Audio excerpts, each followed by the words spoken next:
North Korea's military says it's now officially authorized to wage a nuclear attack against the U.S. to counter what it calls Washington's aggression. Pyongyang warns an explosion is imminent and war could break out today or tomorrow. South Korean-based journalist Joseph Kim has more now on the latest in a series of threats there. We see that they use words like the attack has been cleared or the attack has been authorized. As well as the beginning of the warning, they say we formally inform Washington. So we see that this rhetoric has actually been repeated by North Korea. And North Korea has used this in a way to actually say we want to start dialogue. It's a lag period which Pyongyang uses into getting Washington to come and perhaps get on the dialogue table. We keep hearing from other people such as Secretary General Pan Ki-moon or U.S. Secretary of State John Kerry that dialogue is the next step. While both North Korea and the United States seem to be interested in dialogue, it doesn't seem that either side are wanting to back down. Now, with April 15th, in April 15th, it is going to be North Korea's founding father, Kim Jong-il's birthday. And we've seen last year that they did their first satellite launch attempt. So I predict, and I think, as well as many experts, they say that something might happen in mid-April. Whether that will be an attack or whether that will be a celebration and easing of the tensions, we aren't quite sure yet. But it can be seen that historically they've done celebrations to mark certain things to happen.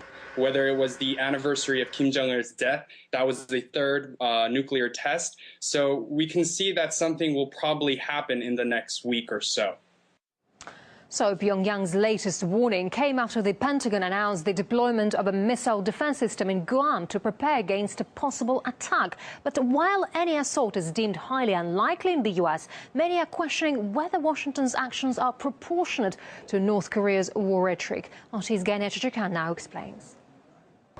To North Korea's bellicose threats, Washington responds with an even more intense buildup of military power in the region. To that, North Korea responds with even more threats. Even though Defense Secretary Chuck Hagel called North Korea real and clear danger, the White House says they haven't seen any large-scale movements from North Korean military forces, suggesting that it may be just rhetoric.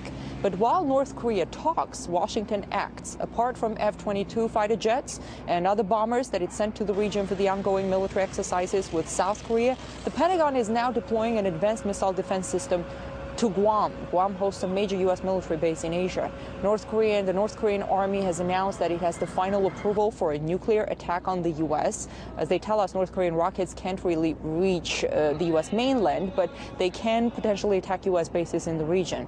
There are 28,000 U.S. troops just across the border in South Korea. So could we see the worst nuclear standoff since the Cuban Missile Crisis between the Soviet Union and the U.S. Even though the rhetoric is probably as hostile as it's ever been, no one really believes that North Korea is actually going to carry out an attack. North Korea itself knows that if it did an attack, if it attacked the United States, it would be committing national suicide.